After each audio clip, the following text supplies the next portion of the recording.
Chapter 7. Then Yahweh said to Moses, See, I make you as God to Pharaoh, and your brother Aaron shall be your prophet. You shall speak all that I command you, and your brother Aaron shall speak to Pharaoh, that he let the sons of Israel go out of his land. But I will harden Pharaoh's heart, that I may multiply my signs and my wonders in the land of Egypt. When Pharaoh does not listen to you, then I will lay my hand on Egypt, and bring out my hosts, my people, the sons of Israel, from the land of Egypt by great judgments. The Egyptians shall know that I am Yahweh, which I stretch out my hand on Egypt, and bring out the sons of Israel from their midst. So Moses and Aaron did it, as Yahweh commanded them. Thus they did. Moses was 80 years old, and Aaron 83, when they spoke to Pharaoh.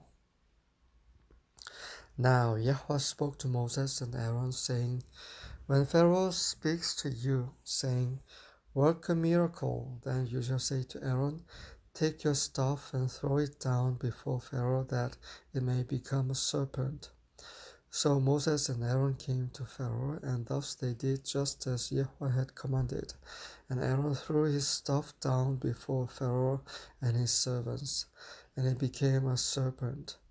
Then Pharaoh also called for the wise men and the sorcerers, and they also, the magicians of Egypt, did the same with their secret arts.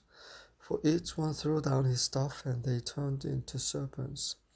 But Aaron's staff swallowed up their staffs. Yet Pharaoh's heart was hardened, and he did not listen to them, as Yahweh had said. Then Yahweh said to Moses, Pharaoh's heart is stubborn. He refuses to let the people go. Go to Pharaoh in the morning as he is going out to the water, and station yourself to meet him on the bank of the Nile. And you shall take in your hand the staff that was turned into a serpent.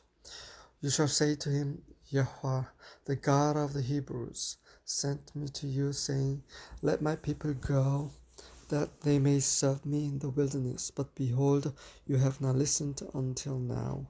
Thus says Yahweh, By this you shall know that I am Yahweh. Behold, I will strike the water that is in the Nile with the staff that is in my hand, and it will be turned to blood. The fish that are in the Nile will die, and the Nile will become foul, and the Egyptians will find difficulty in drinking water from the Nile. Then Yahweh said to Moses, Say to Aaron, Take your staff and stretch out your hand over the waters of Egypt, over their rivers, over their streams, and over their pools, and over all their reservoirs of water, that they may become blood. And there will be blood throughout all the land of Egypt, both in vessels of wood and in vessels of stone.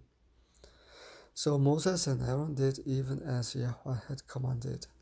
And he lifted up the staff and struck the water that was in the Nile in the sight of Pharaoh and in the sight of his serpents. And all the water that was in the Nile was turned to blood. The fish that were in the Nile died, and the Nile became foul, so that the Egyptians could not drink water from the Nile. And the blood was through all the land of Egypt. But the magicians of Egypt did the same with their secret arts, and Pharaoh's heart was hardened, and he did not listen to them, as Yahweh had said. Then Pharaoh turned and went into his house with no concern even for this. So all the Egyptians dug around the Nile for water to drink, for they could not drink of the water of the Nile. 7 days passed after Yahweh had struck the Nile.